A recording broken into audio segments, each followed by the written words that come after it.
금요 예배에 오신 여러분들을 주님의 이름으로 사랑하고 환영하고 축복합니다. 특별히 오늘은 우리 유치부가 주관이 되어서 드리는 금요 예배입니다. 정말 이른 시간부터 모여서 열심히 예배를 준비한 우리 유치부 선생님들 정말 수고 많으셨고요. 하나님께서 아마 여러분들을 귀하게 보실 겁니다. 그리고 우리 온 성도님들이 오늘은 특별히 우리 다음 세대인 우리 유치부 친구들을 위해서 5세에서 7세로 이루어진 우리 유치부와 유치부 친구들을 위해서 함께 또 기도하는 그런 또 은혜의 밤이 되기를 소망합니다.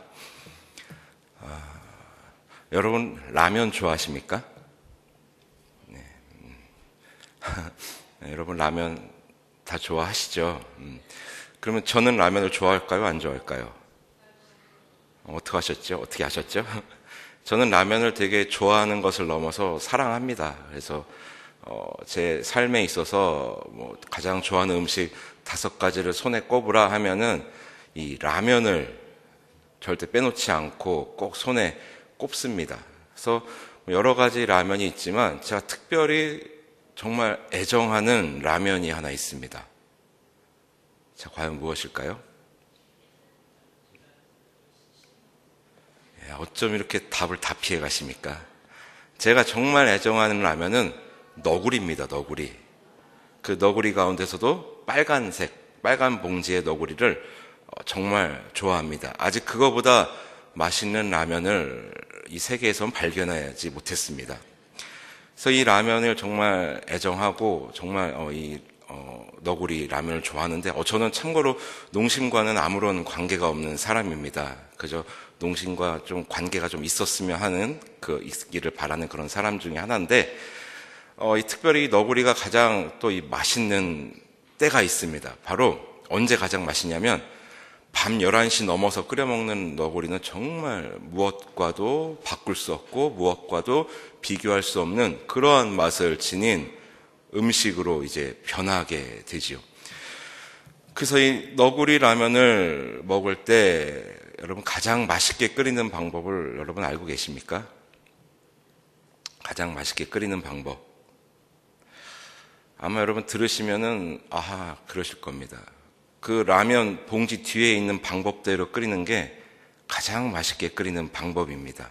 왜냐하면 각 라면 회사의 그 연구원들이 밤새 1년 365일 내내 연구해서 그렇게 뒤에 실은 방법이 그거기 때문에 그 방법대로 끓이는 것이 가장 그 라면을 맛있게 끓이는 방법이라고 합니다. 물론 다양한 방법들이 존재하겠죠. 그런데 그 봉지 뒤에 있는 그 방법이 가장 기본이고 가장 그 라면을 라면 되게 하는 방법이라는 것입니다. 그래서 너구리를 기준으로 말씀드리면 물 550ml. 근데 제 기준으로 봤을 때는 550보다는 520이 가장 맛있습니다. 그리고 팔팔 물이 끓을 때 다시마를 넣습니다. 그리고 저 같은 경우는 분말 가루스프를 먼저 넣습니다. 분말 가루스프를 먼저 넣으면 이제 국물이 먼저 형성이 되고 거기 끓는 그 국물에 면을 넣게 되면 면 사이사이로 국물이 배어들고 코팅이 되기 때문에 훨씬 더 맛있는 라면을 여러분들 느끼실 수 있을 것입니다. 여러분 제 말 안 믿으실 겁니까? 한번 그렇게 드셔보십시오. 아마 신세계가 열릴 것입니다. 그렇게 하고 그 다음에 너구리 라면은 중요한 게 있습니다. 이게 계란을 꼭 넣어야 하는데 계란을 넣고 딱 한 번만 휘저어야 합니다. 왜냐하면 너구리 라면은 해물 라면이기 때문에 계란을 풀었을 경우에는 그 해물 특유의 향과 맛이 훼손되기 때문에 딱 한 번만 휘저어 주시면은 아주 근사한 요리 한 그릇을 여러분 만나보실 수 있게 됩니다. 한번 제 말이 못 믿으시면 이따 예배 끝나고 가서 한번 끓여 드셔보십시오. 가장 맛있는 라면을 드실 수 있게 될 것입니다. 자, 이처럼 라면을 하나 끓여 먹는데도 우리가 지켜야 될 것들이 있습니다. 가장 기본적인 것은 그 봉지 뒤에 나와 있는 그 라면을 끓이는 방법. 자, 그 방법대로 우리가 해야만 우리는 맛있는 라면을 만나볼 수 있게 됩니다. 제가 한 가지 빼먹었네요. 그 너구리 봉지 뒤에는 4분 30초간 끓이라고 되어 있는데 4분 30초보다는 3분 40초를 끓이시고 불을 끈 다음에 10초간 뜸을 들이시고 드시면 가장 맛있는 라면을 또 만나보실 수 있습니다. 어쨌든 이 라면을 맛있게 먹기 위해서는 우리가 지켜야 할 것들, 행해야 할 것들이 분명히 있습니다. 그것을 다 무시하고 내 마음대로 끓여 먹겠다. 물론 그래도 맛있는 라면이 탄생할 수 있겠지만 제가 장담하건대 그렇게 훌륭한 라면은 탄생하지 못합니다. 기본은 알고 있어야 되는 것입니다. 어떻게 끓여야 되는지, 무엇을 지켜야 되는지, 무엇을 꼭 해야 하는지는 알고 있어야 거기서부터 더 좋은 레시피는 개발되게 되는 것입니다. 라면 하나를 먹더라도 우리가 해야 할 것이 있다는 것입니다. 그렇다면 우리 그리스도인들로서 하나님의 백성으로서 올바른 성도로서 살아가는 데 있어서 우리가 마땅히 행해야 할 것들, 우리가 해야 할 것들이 분명히 우리에게 존재한다는 것입니다. 성도를 성도되게, 그리스도인들을 더욱 그리스도인되게, 하나님의 백성들을 더욱더 하나님의 백성답게 만들어주고 그것을 행해야 할 것들, 실천해야 할 것들이 우리에게 있다는 것입니다.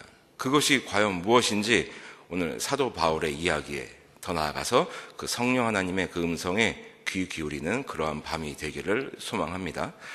빌립보서는 여러분들 모두 아시는 것처럼 사도 바울이 로마 감옥에서 빌립보 교회와 성도들을 향하여 기록한 편지입니다. 그리고 빌립보 교회를 향한 그 사도 바울의 애틋한 마음, 그들을 보고 싶은 마음, 그들을 사랑하는 마음이 오롯이 녹아있는 성경이 빌립보서입니다. 그래서 이 빌립보서에는 다른 사도 바울의 서신들과는 다르게 어떤 훈계의 내용이나 꾸지람이나 어떤 그런 좀 이렇게 긴장을 유발시키는 그런 단어나 문구가 등장하지 않고 굉장히 사랑이 넘치는, 그리고 그들과 함께 했던 시절을 그리워하는 듯한, 그리고 애틋한 사도 바울의 마음이 녹아져 있습니다. 우리가 읽은 본문 첫 구절만 봐도 그 사도 바울의 마음을 느낄 수가 있죠. 8절 보시면은 끝으로 형제들아, 사도 바울이 즐겨 쓰는 표현입니다. 형제들아. 빌립보 교회 성도들과 사도 바울은 피 한 방울 섞이지 않은 그러한 남남입니다. 쉽게 말해서. 그러나 사도 바울은 그들을 향해서 형제들아, 나의 사모하는 형제들아, 사랑하는 자들아 라는 표현을 쓰기를 서슴없이 그들을 향해서 이런 사랑의 표현을 썼습니다. 자, 사도 바울이 그렇게 그들을 향하여 그런 사랑의 표현을 할 수 있었던 것은 사도 바울은 진정으로 이제 알고 있었던 것이죠. 비록 우리가 육신으로는 남남이지만 한 분 하나님을 섬기는 그 하나님의 자녀된 백성들인 것을 알았기 때문에 형제들이라는 표현을 그렇게 서슴없이 했던 것입니다. 사도 바울은 성도의 교제, 믿음의 공동체에 대해서 분명히 알고 있었습니다. 그리고 그 공동체를 향하신 하나님의 뜻을 알고 있었습니다. 왜냐하면 사도 바울은 그리스도와 연합한 자였기 때문입니다. 그리스도와 코이노니아를 이루었던 자였기 때문에 하나님의 뜻을 알 수 있었습니다. 그래서 에베소서 2장 22절에선 사도 바울이 이렇게 이야기하고 있습니다. 너희도 성령 안에서 하나님이 거하실 처소가 되기 위하여 그리스도 예수 안에서 함께 지어져 가느니라.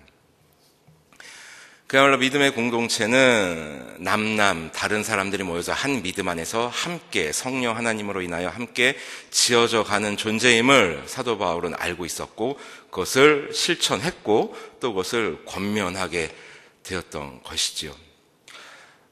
물론 우리 각 성도의 모든 사람들의 그 각각의 위치는 다 다릅니다. 왜냐하면 쓰임이 다르기 때문입니다. 그렇기 때문에 각자의 어떤 개인의 기량 차이도 있을 수 있고 또 믿음의 연수도 각각 차이가 납니다. 하지만 그것으로 인해서 우리가 함께할 수 없다면, 그것이 어떤 기준이 되어서 우리가 한 공동체를 이룰 수 없다면 사도 바울이야말로 이 공동체에 들어갈 수 없는 사람이죠. 왜냐하면 그는 베냐민 지파요, 바리새인 중에 바리새인이요, 가말리엘의 문화생이요, 율법으로는 흠없는 자요, 난지 8일 만에 할례를 받은 그야말로 완벽한 유대인이었기 때문에 그 누구와도 함부로 어울릴 수 없는 고귀한 신분의 그러한 사도 바울이었습니다. 로마 시민권도 가지고 있었죠. 그리고 이 믿음의 연수로 따졌을 때는 우리는 사도 바울의 이력을 잘 알고 있습니다. 그는 그리스도를 부인했고 그리스도인을 핍박했던 가장 큰 원수였습니다. 그러니까 이 공동체를 이룰 수 있을 만한 어떤 조건이 하나도 없습니다. 그러나 우리가 믿음의 눈으로 보았을 때 그리스도와 연합하여 하나님의 뜻을 우리가 깨닫고 함께 믿음의 눈으로 공동체를 바라보았을 때는 그 어떤 쓰임이 다를지언정, 어떤 믿음의 연수가 차이는 있을지언정 한 분 하나님으로 인하여 우리가 믿음으로 모인 공동체고 또 그분의 자녀라는 그런 믿음의 고백이 있다면 우리는 충분히 한 믿음의 공동체요 또 성도의 교제를 나눌 수 있는 그러한 우리가 될 수 있다는 것을 사도 바울은 알고 있었습니다. 그렇기 때문에 형제들아 라는 표현을 사용한 것입니다. 그리고 사도 바울은 빌립보서 1장에서부터 빌립보 교회를 향하여 계속해서 이 사랑의 권면을 하지요. 끊임없이 권면을 합니다. 1장에서는 복음에 합당하게 살기를 이제 권면했고 2장에서는 두렵고 떨림으로 우리의 구원을 이루어 갑시다 이렇게 권면했고 또 3장에서는 앞으로 우리 상급을 위하여 표대를 향하여 같이 달려가 봅시다 이렇게 권면을 했습니다. 그리고 4장에서는 이제 그의 권면에 어떤 절정을 치닫게 되고 있습니다. 가장 중요한 얘기는 우리가 마지막에 하지 않습니까? 주로 마지막에. 그래서 특별히 4장 4절에서부터 그의 그 권면의 절정은 이제 시작되고 있습니다. 우리가 2주 전에 봤던 그 빌립보서 4장 4절은 이렇게 시작하죠. 주 안에서 항상 기뻐하라. 빌립보서의 주요 키워드에 해당하는 단어입니다. 기뻐하라. 나는 비록 기뻐할 수 없는 상황이지만 나는 그리스도와 연합하였고 또 이제 내 안에 사는 분이 그리스도이기 때문에 나의 죽음도 유익합니다. 저는 기꺼이 기뻐하겠습니다. 여러분 나와 같이 기뻐합시다. 그리고 여러분들은 저의 하늘의 상급 아닙니까? 그래서 저는 기뻐 죽겠습니다. 기뻐할 것입니다. 그러니 우리 함께 기뻐합시다. 이렇게 하면서 그들을 향해서 기쁨의 권면을 하고 있습니다. 그리고 오늘 우리가 읽은 본문에서는 이제 진짜 사도 바울이 하고 싶었던 그리고 그런 기쁨의 공동체로서 그리고 그리스도인으로서 우리가 어떠한 것들을 더욱더 갖추어 나가야 할지를 그리고 그것을 본인이 이제 살아오면서 이제 깨닫고 이제 느꼈고 그리고 살아온 바를 이제 그것을 빌립보 교회 성도들과 함께 이제 나누는 그런 이제 장면입니다. 8절 보십시오. 끝으로 형제들아 무엇에든지 참되며 이 8절 보시면 계속 반복되는 단어가 있습니다. 무엇에든지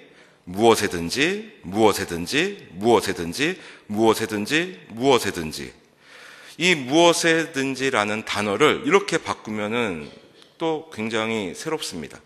언제나 항상 이렇게 바꿔도 무방합니다. 전혀 이상하지 않습니다. 끝으로 형제들아 언제나 항상 참되며 언제나 항상 경건하며 언제나 항상 오르며 언제나 항상 정결하며 언제나 항상 사랑받을 만하며 언제나 항상 칭찬받을 만하며. 자, 먼저 그들에게 권하는 것 참되길 바라고 있습니다.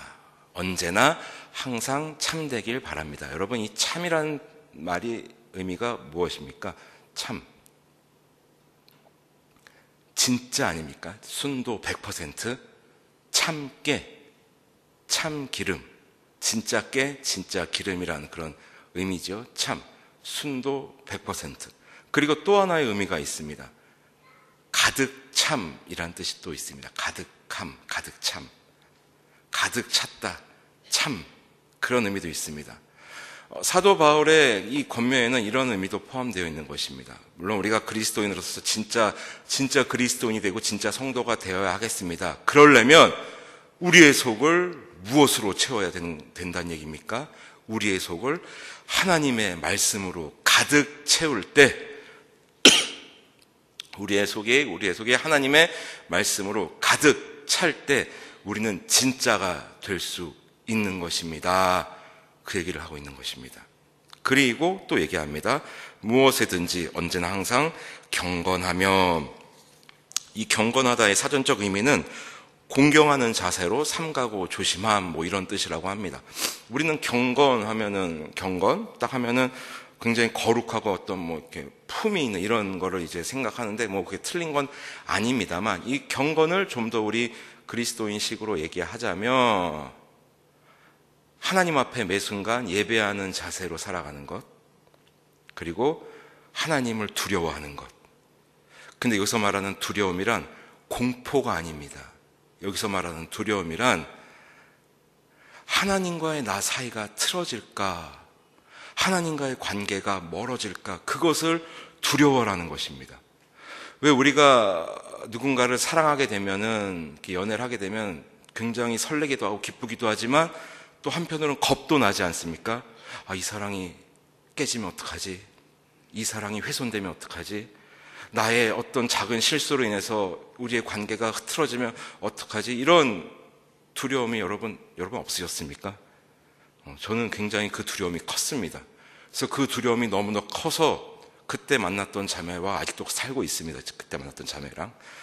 자, 이 약간의 그 두려움, 즉 긴장감을 놓지 말라는 얘기입니다. 그 긴장감이 있을 때 그 관계는 더욱더 돈독해지고 더욱더 튼튼해진다는 것입니다.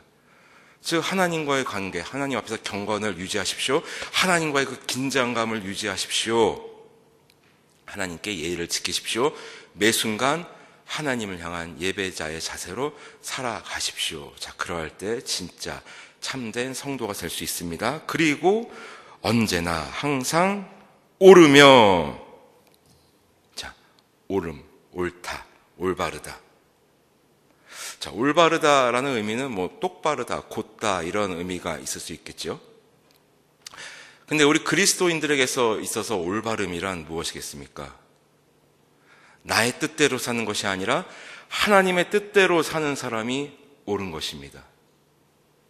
나의 뜻을, 하나님을 부인하고 나의 뜻을 관철시키는 것이 아니라 끊임없이 하나님 앞에서 자기 부인을 이루어 갈 때 그 올바름은 우리의 삶을 통해서 증명되어집니다.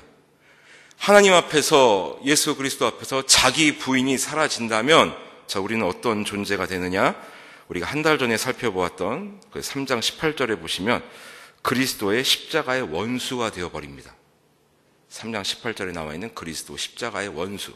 십자가의 원수란 십자가 앞에서 자기 부인을 하는 것이 아니라 십자가를 부인하고 예수 그리스도를 부인하고 온전히 나를 내세우는 자들. 자, 그들이 십자가의 원수라고 했습니다. 자, 옳은 자는 하나님 앞에서 끊임없이 나를 부인하고 하나님의 뜻을 구하며 하나님의 말씀에 청종하며 살아갈 때 우리는 옳게 될 수 있다는 겁니다. 그리고 언제나 항상 정결하며, 여기서 말하는 정결은 다른 것과 섞이지 않은 이런 뜻입니다. 뭐 구별되는 이런 뜻도 있지만 더 정확하게 말씀드리면 섞이지 않은, 불순물이 없는. 여러분 매주 나가는 그 성경 문제 열심히 풀고 계시죠? 그 문제를 제가 내고 있습니다. 여러분 알고 계셨습니까? 열심히 내고 있습니다. 그리고 여러분들이 레위기, 민수기를 통해서 우리가 풀었던 문제 중에 이런 문제가 있었습니다. 아론의 자손 중에서 제사장이 될 수 없었던 자들은 누구입니까? 라는 그런 문제가 있었어요. 그 문제의 답이 몸에 부정이 있는 자들이었습니다. 부정한 자들. 즉 다른 것과 섞여 있는 자들. 여기서 말하는 정결은 우리의 마음이, 우리의 신앙이 다른 것과 섞이지 않고 오직 하나님으로만 가득 차 있을 때, 하나님으로만 되어 있을 때, 그때 우리는 비로소 정결할 수 있고 하나님 앞에 나아갈 수 있다는 얘기입니다. 우리 마음속에 한쪽 다리는 하나님 앞에 담가두고 있고 한쪽 다리는 세상에 담가두고 있으면서 양쪽을 서로 간을 보면서 이럴 땐 이쪽에, 이럴 땐 이쪽으로 붙은 자들은, 자, 그들은 정결한 자가 아니라는 겁니다. 그래서 정결하다는 것은 불순물이 없는 그런 깨끗한 마음, 깨끗한 신앙을 가진 자들. 그래서 우리가 매 주일 우리 담임 목사님을 통해서 접하고 있는 산상수훈에 보면 마음이 청결한 자는 하나님을 본다고 되어 있지 않습니까? 불순물이 섞이지 않은 자들은 하나님을 사랑하는 자들입니다. 사랑하면 보입니다. 부모는 자식을 사랑하기 때문에 자녀의 아픔, 자녀의 괴로움, 자녀의 걱정 이런 것들이 다 보입니다. 사랑하기 때문에 보입니다. 우리는 하나님을 사랑하기 때문에 눈에 보이지 않는 하나님을 우리는 볼 수 있습니다.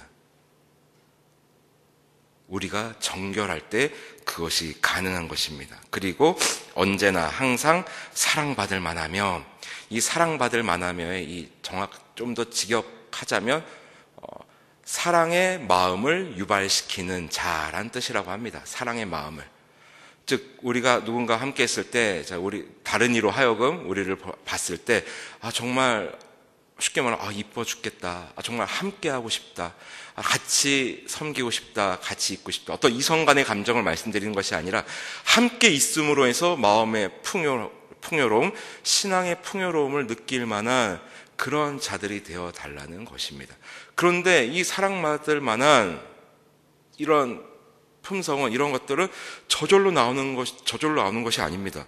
이 8절에 나와 있는 것들이 다 갖춰야 됩니다. 참돼야 되고, 경건해야 되고, 옳아야 되며, 정결해야 됩니다. 그래야지만 우리는 이 사랑받을 만한 것들이 우리의 삶을 통해서 다 뿜어져 나오는 것입니다. 왠지 아십니까? 예수 그리스도의 모습이 나오기 때문입니다. 그래서 사랑받을 만한 모습들이, 더 나아가서는 하나님께 사랑받을 만한 모습이 우리 안에서 발생하게 되는 것이지요. 그리고 거기서 그치는 것이 아니라 언제나 항상 칭찬받을 만한 그런 성도가 된다는 것입니다. 우리 성도들, 우리 믿음의 동역자들에게 칭찬을 받고요, 더 나아가선 하나님께 칭찬을 받게 된다는 것입니다. 여러분들 하나님께 칭찬받고 싶으십니까? 그렇다면 오늘 본문 말씀을 계속해서 묵상하시길 바랍니다. 그리고 사도 바울은 1차적으로 자신의 말을 정리합니다. 무슨 덕이 있든지 언제나 덕이 있어야 합니다, 이런 뜻인데, 여기서 말하는 덕, 사도 바울이 늘 강조했던 이 덕은 하나의 선한 영향력, 선한 힘을 얘기합니다. 오늘 유치부 주간 금요예배니까 제가 우리 정훈 부장집사님을 한번 예를 들어보겠습니다. 정훈 부장집사님 덕에 유치부는 아무런 문제가 없습니다. 우리 유선화 전도사님 덕에 우리 유치부는 늘 평안합니다. 정훈 집사님과 유선화 전도사님이 하나님 앞에 참되며 경건하며 오르며 정결하며 사랑받을 만하며 칭찬받을 만한 이런 삶을 살았기 때문에 그 선한 힘이 발휘되는 것이고, 그 힘에 의하여 많은 분들이 또 좋은 영향을 받게 되는 것입니다. 바로 그러한 힘을 이야기하는 것입니다.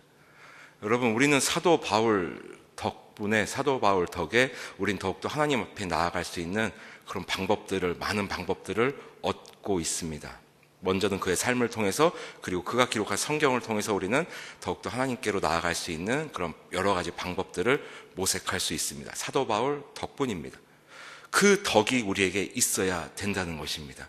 나의 존재로 인해, 나의 믿음으로 인해, 나의 신앙으로 인해 누군가 힘을 얻고 그것으로 인해 더욱더 하나님께로 갈 수 있는 원동력을 제공해 줄 수 있는 그런 사람이 되어야 한다는 것입니다. 그리고 무슨 기림이 있든지, 언제나 기림이 있어야 됩니다. 이 기림이란 의미는 칭찬받을 만한, 그리고 매력적인 이라는 뜻입니다. 이러한 덕이 있는 성도는, 힘이 있는 성도는 매력적이라는 얘기입니다. 어떤 외적인 매력뿐만이 아니라, 물론 우리는 외적인 매력도 갖고 나가야 합니다. 화려하게 치장하자는 게 아니라 항상 단정하게 깔끔하게 우리의 삶을 유지해 나가는 것, 그것도 우리가 분명히 성도로서 해야 할 일입니다만, 더욱더 중요한 것이 우리의 내적인 신앙의 매력을 더욱더 끌어올려야 된다는 것입니다. 신앙의 매력은 어떻게 발산되느냐?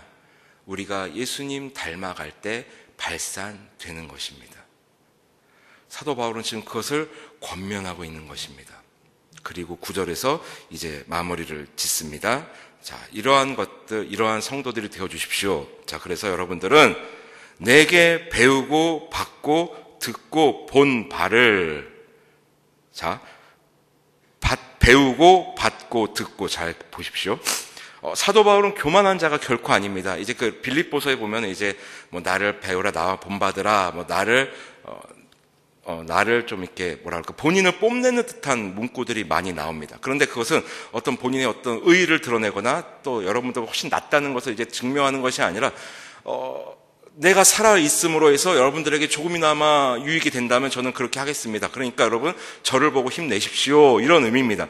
제가 여러분들에게 힘이 되어 드리겠습니다. 여러분 저를 밟고 저를 디딤판으로 삼고 일어나십시오, 이런 의미입니다.